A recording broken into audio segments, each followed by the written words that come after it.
Fala galera, sejam todos muito bem-vindos a mais um vídeo aqui no canal da Dari Agro. Eu sou o Renner e nesse vídeo a gente vai estar fazendo aí uma breve recomendação de adubação e calagem para a cultura do açaí. E para estar fazendo aí essa breve recomendação de adubação e calagem, a gente vai estar se baseando aqui na a gente vai estar utilizando, na verdade, a nossa planilha de recomendação de adubação e calagem, ok? Essa planilha ela conta aí com mais de 30 culturas e a gente hoje vai estar selecionando aqui a cultura do açaí para estar fazendo essa recomendação, aí sim baseado nessa análise de solo que a gente tem à disposição aqui, ok? Antes de estar começando, peço para que você já deixe aquele like, o like é muito importante. Caso você não for inscrito ainda, se inscreva aqui no canal, é muito simples, só clicar no botãozinho inscrever-se aqui embaixo. Caso você não tenha ainda essa planilha, não tenha adquirido ainda essa planilha, também é muito simples. A gente vai deixar o primeiro link aqui na descrição, o primeiro link aqui embaixo.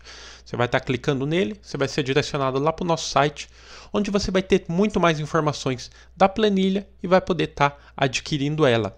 E no outro link de baixo aqui da planilha vai ter um tutorial completo onde eu ensino todo o passo a passo para você estar aprendendo a mexer na planilha e também tudo que contém dentro da planilha. Então é um tutorial, eu vou mostrar ali de forma bem detalhada como você pode estar utilizando e manuseando ela de maneira rápida e prática.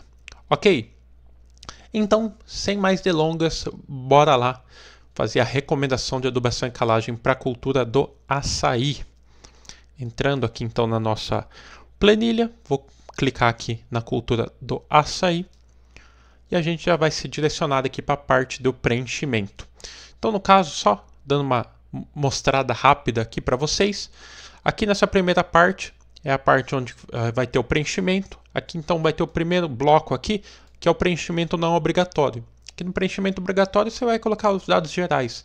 Nome do proprietário, propriedade, endereço, área cultivada, número da amostra, né? Então não é obrigatório. Já aqui embaixo é os dados de preenchimento obrigatório, que é os dados que você vai estar constando lá na nossa análise de solo, ok? Como por exemplo, de baixo para cima aqui de ferro, cobre, manganês, boro, zinco, enxofre, magnésio, cálcio, potássio, fósforo, matéria orgânica, CTC do solo, alumínio trocável, saturação por bases e pH do solo. Com exceção de apenas dois parâmetros que não vai ter lá na nossa análise. E quais são esses parâmetros? Esses parâmetros são o PRNT, que é o poder relativo de neutralização total do calcário. Esse valor é baseado no calcário que você adquiriu ou vai adquirir. Vou estar explicando daqui a pouco. E o primeiro é a expectativa de produtividade, que eu vou também estar explicando daqui a pouco. E descendo aqui, a gente já vai ter os resultados aqui na nossa tela. Então aqui vai aparecendo toda a recomendação em quilos por hectare dos macro e também dos micronutrientes. E aqui do lado também já vai ter um gráfico para a gente estar acompanhando, baseado nos dados de recomendação. Além do mais, aqui embaixo, descendo mais um pouco, vai ter toda uma explicação detalhada de como funciona essa planilha, ok? Então, são informações ali passo a passo, como você pode estar utilizando e manuseando essa planilha também, ok? Então, voltando lá para cima, a gente já vai estar iniciando aí o preenchimento dela. Começando pelo preenchimento não obrigatório. Então, vou estar fazendo o preenchimento aqui, começando pelo nome do proprietário. Então, eu vou estar colocando o meu nome aqui. Vou colocar Renner Alves. Agora, nome da propriedade. Vou colocar sítio novo. Endereço, vou colocar aqui, não vou colocar o endereço detalhado, vou colocar o nome da cidade, vou colocar o nome da cidade de Campinas, ok?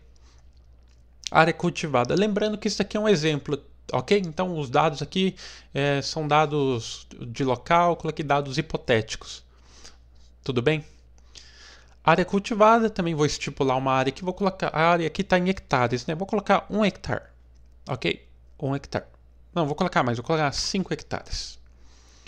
e o número da amostra. Aí esse número da amostra a gente vai estar obtendo lá na nossa análise. Então, voltando lá, aqui na nossa análise que a gente tem à disposição, a gente tem um número da amostra que é esse número aqui, 21562/2024. Vou estar escrevendo lá o 21562.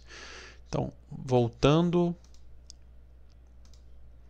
21562, ok? Já fizemos a primeira etapa aqui, que é o preenchimento não obrigatório.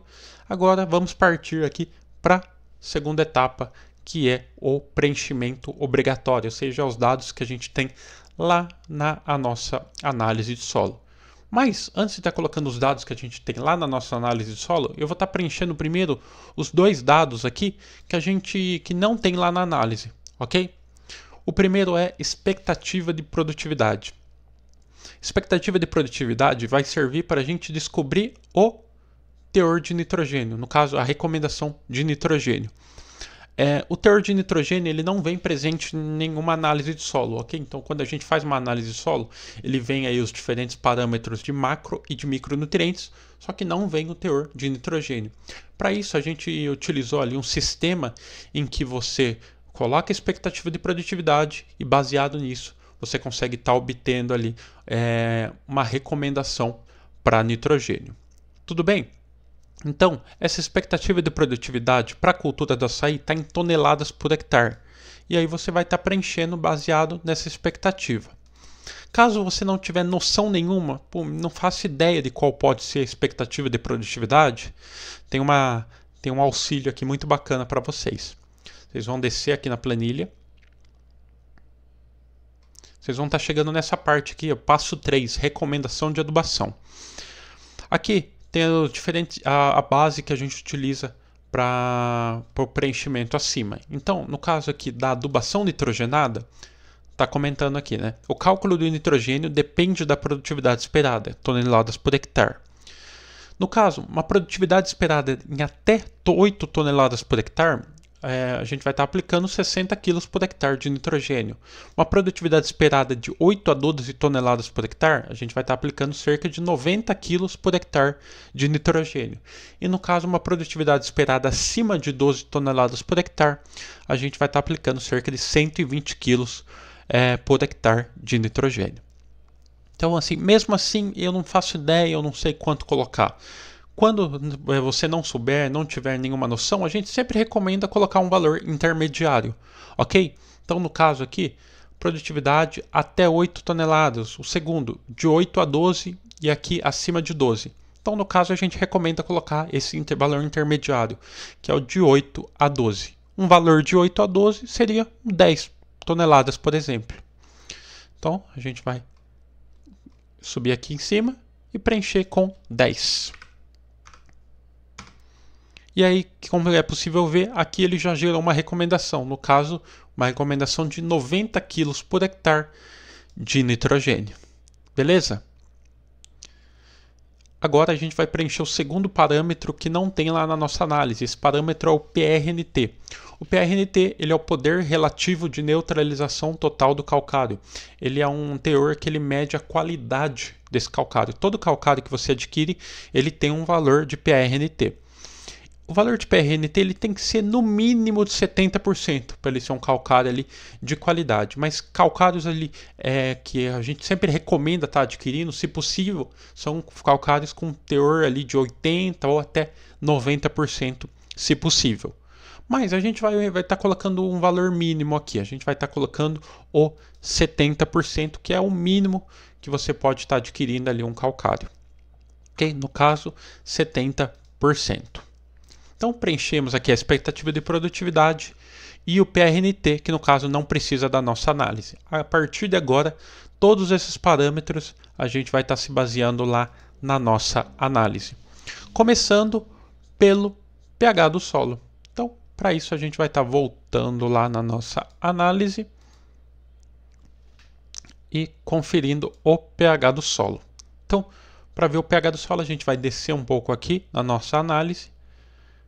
Aqui. Então, está aqui o pH do solo. E como vocês podem ver, tem um pH do solo, tem dois tipos de pH do solo. Tem o pH do solo em H2O e o pH SMP, ok? Dos dois aqui a gente vai estar utilizando o pH SMP. Se você quiser saber o porquê, é só clicar no nosso tutorial que está aqui na descrição, que lá eu explico de forma detalhada o porquê eu recomendo você estar escolhendo o pH SMP, caso a sua análise ela tiver diferentes tipos. Às vezes algumas análises vai vir tipo só o pH em H2O, aí você utiliza o que tem lá. Mas se caso ela vier o H2O e o SMP, que não é o caso dessa, a gente recomenda estar utilizando o pH SMP. Aqui no caso então, o valor do pH SMP é 5,85, ok? Então a gente vai estar preenchendo lá. 5,85. Agora, saturação por bases, mesma coisa, bora voltar lá. Saturação por bases, cadê? Aqui embaixo, é o último valor aqui. Saturação por bases, que é um valor em porcentagem, né, a unidade de medida, 46,72, então um valor relativamente baixo, ok?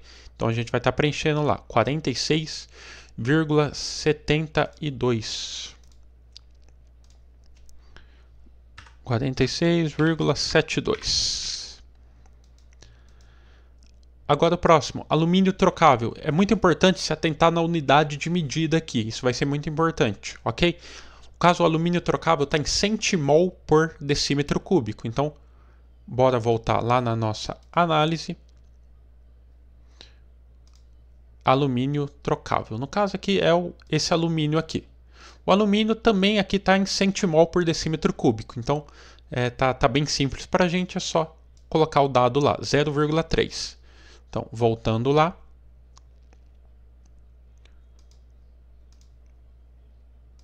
Aqui. 0,3. O próximo, CTC do solo, também está em centimol por decímetro cúbico. Então, voltando lá. CTC do solo. CTC do solo está aqui embaixo. Aqui tem dois tipos de CTC, que é um pouco semelhante à questão do pH do solo. Aqui tem uma CTC efetiva e CTC a pH 7.0. Novamente, aqui a gente recomenda estar utilizando a CTC a pH 7,0. E a explicação detalhada do porquê a gente ter escolhido esse também está lá no nosso tutorial, aí você pode estar conferindo lá. Tudo bem? Então vou estar utilizando aqui o CTC a pH 7,0 e novamente, reforçando, né? Caso o seu tiver um tipo de CTC só, você coloca o que tem ali na sua análise. Tudo bem? Então, CTC a pH 7,0 é 9,29. Então, voltando lá. 9,29. Matéria orgânica em porcentagem. Volta lá. Matéria orgânica. Aqui, a unidade de medida está esse DAG por quilos, mas é a mesma coisa que a porcentagem, ok? Então, quando tiver isso e porcentagem é a mesma coisa, ok? Então, no caso aqui está 4,15, você pode estar preenchendo lá tranquilamente. Voltando lá. 4,15. Próximo, fósforo. O fósforo ele está em miligramas por decímetro cúbico. Então, um ponto a se atentar aqui. O fósforo está em miligramas por decímetro cúbico. E, voltando aqui na nossa análise, o fósforo aqui ele está em... Cadê? Aqui, o primeiro. Também está em miligramas por decímetro cúbico. Então, aqui o valor está em 3. A gente vai estar preenchendo lá, 3.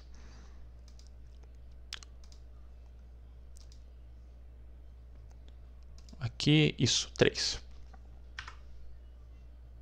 Agora, o potássio. Agora, esse é um ponto a se atentar. O potássio, aqui no caso do potássio, ele está em centimol por decímetro cúbico. Aqui é a unidade que a gente utilizou na planilha, centimol por decímetro cúbico.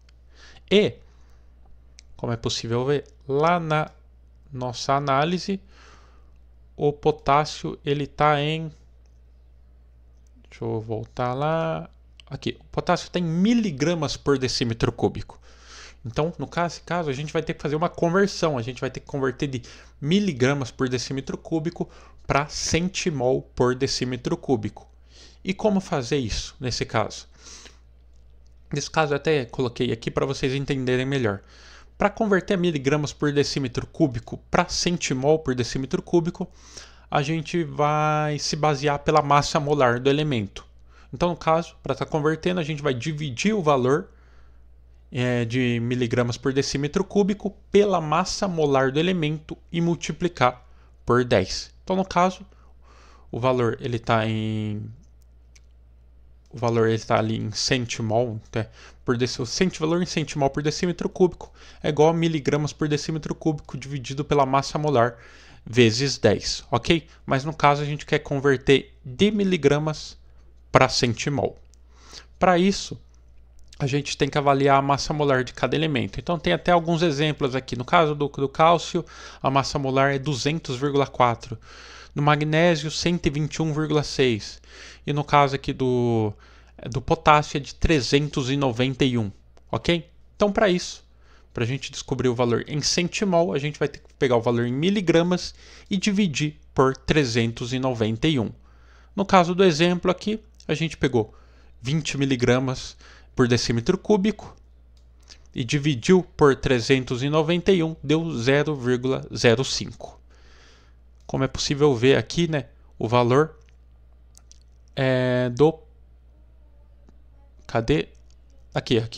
potássio. No caso aqui, o valor que está aqui do potássio, ele é 22. Então a gente vai pegar esse valor de 22 e vai dividir pelo 391, que é a massa molar do elemento. Então vou até pegar meu celular aqui para estar fazendo um cálculo rápido para vocês. Deixa eu colocar aqui. Então, basicamente a gente vai pegar 22 e dividir por 391. Vai dar 0,05. Ok?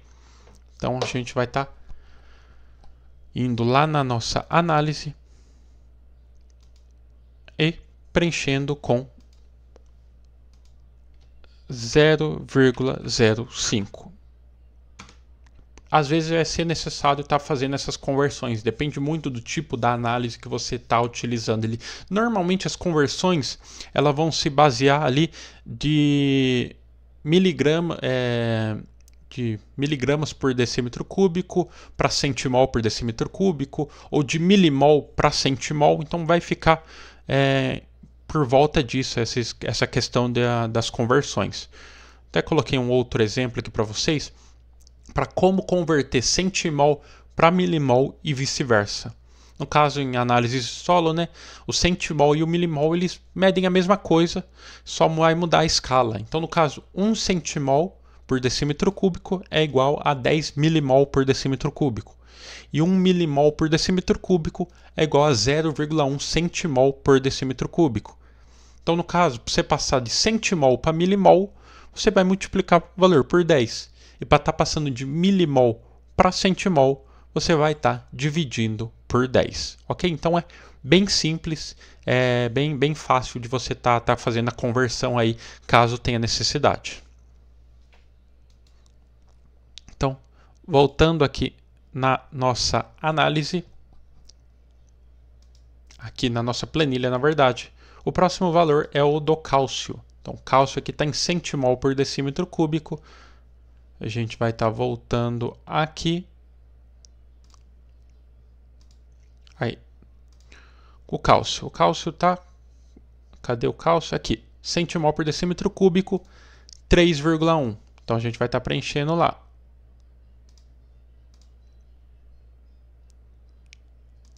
Cálcio, 3,1. Qual que é o outro? Magnésio, centimol por decímetro cúbico. Mesma coisa. Vamos voltar lá. Magnésio, centimol por decímetro cúbico, 1,1. Voltando lá. 1,1. Enxofre, miligramas por decímetro cúbico. Cadê enxofre? Aqui, miligramas por decímetro cúbico. 6. Vamos estar lá preenchendo com 6.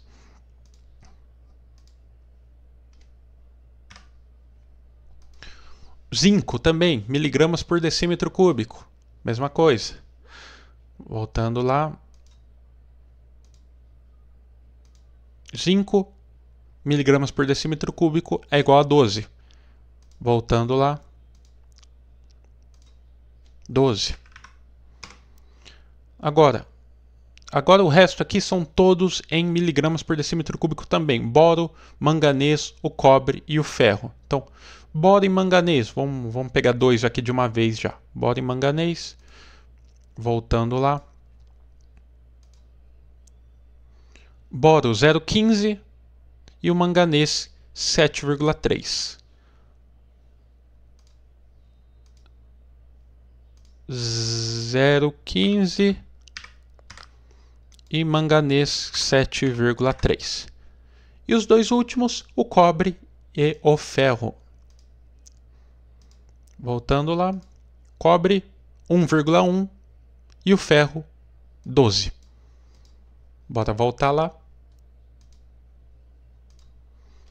1,1 e 12. Finalizamos aqui o preenchimento. Ok? Viu como é bem simples aqui, né? Então, preenchido, a gente já obteve aqui os valores de recomendação de adubação e calagem para a cultura do açaí. Então, quais são os valores que a gente obteve baseado no nosso preenchimento? O primeiro, da necessidade de calcário em toneladas por hectare. Baseado nos dados que a gente informou, a recomendação, baseado, né, na nossa análise, é uma recomendação de 1,76 toneladas por hectare nessa área. Tudo bem? Tipo de calcário recomendado é a aplicação do calcário calcítico. E a recomendação do gesso agrícola, 0, ou seja, baseado nas informações, não há necessidade de estar aplicando o gesso agrícola. Agora, a recomendação de adubação. Primeiro, começando pelos macronutrientes. Então, a recomendação de nitrogênio, 90 kg por hectare. De fósforo, 100 kg por hectare. Potássio, 120 kg por hectare. Enxofre, 40. Cálcio, 60. E magnésio, 35. E agora, migrando para os micronutrientes. Boro, 1. O zinco e o manganês deu 0, ou seja, não há necessidade de aplicação. Cobre 2,5 e ferro 10 kg por hectare. Esses mesmos valores a gente tem aqui nesses dois gráficos. Esse gráfico primeiro aqui é para macronutrientes e esse segundo aqui é para os micronutrientes. Ok? E aqui tem uma recomendação final que basicamente é a necessidade de calcário, o tipo de calcário, recomendação do gesso agrícola e o NPK.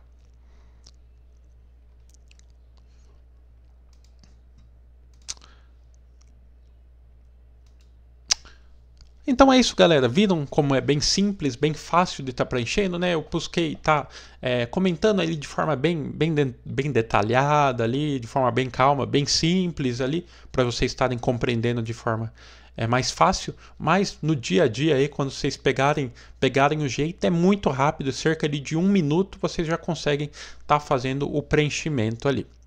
Beleza? Então, esse vídeo a gente fez o exemplo para a cultura do açaí, mas a gente vai estar lançando aí vídeos com exemplos aí para todas as culturas agrícolas. Então é isso, galera. Muito obrigado, até mais e valeu. Fui.